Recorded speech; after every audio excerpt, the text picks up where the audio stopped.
नमस्कार दोस्तों, आज हम जानेंगे दुर्वासा ऋषि और सुदर्शन चक्र की कहानी। हिंदू धर्म के ग्रंथों में कई कहानियां हैं जो रहस्यमयी और प्रेरणादायक हैं। आज हम आपको ऐसी ही एक अनसुनी कथा सुनाने जा रहे हैं, दुर्वासा ऋषि और भगवान विष्णु के सुदर्शन चक्र की। आखिर क्यों पड़ा था सुदर्शन चक्र ऋषि दुर्वासा के पीछे? इस कथा का रहस्य जानने के लिए वीडियो को अंत तक जरूर देखें। दुर्वासा ऋषि अपने क्रोध और तपस्या के लिए प्रसिद्ध थे। उनकी तपस्या इतनी प्रचंड थी कि उनके श्राप से देवता भी भयभीत रहते थे। लेकिन उनकी इस गाथा में एक मोड़ तब आया जब उनके अहंकार का सामना स्वयं भगवान विष्णु के सुदर्शन चक्र से हुआ।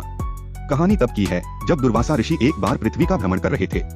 उन्होंने राजा अम्बरीश के तप और धर्म पालन की प्रसिद्धि सुनी।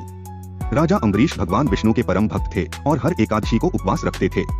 उपवास के अगले दिन द्वादशी पर विधिपूर्वक भोजन करते थे।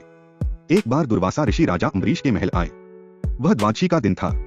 अम्बरीश ने ऋषि का सत्कार किया और उन्हें भोजन के लिए आमंत्रित किया। लेकिन ऋषि ने कहा कि वह पहले स्नान करके आएंगे। ऋषि स्नान के लिए गए, लेकिन लौटने में काफी समय लगा। इस बीच द्वादशी का मुहूर्त समाप्त होने वाला था।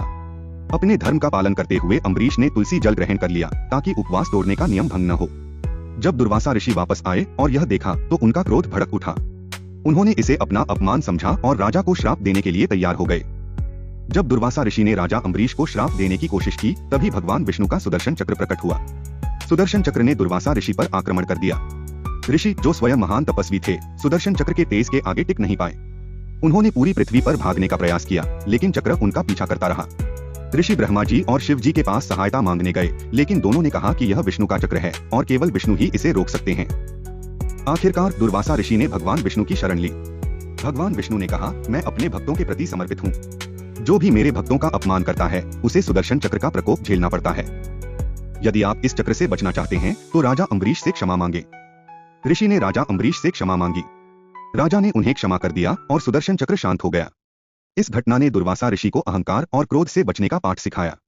साथ ही यह भी दिखाया कि भगवान विष्णु अपने भक्तों की रक्षा के लिए सदैव तत्पर रहते हैं।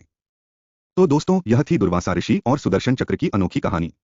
इससे हमें यह शिक्षा मिलती है कि सच्ची भक्ति और नम्रता से बड़ा कुछ नहीं। यदि आपको यह कथा अच्छी लगी तो वीडियो को लाइक करें, शेयर करें और चैनल को सब्सक्राइब करना न भूलें। अगले वीडियो में मिलते हैं एक और रोचक कथा के साथ।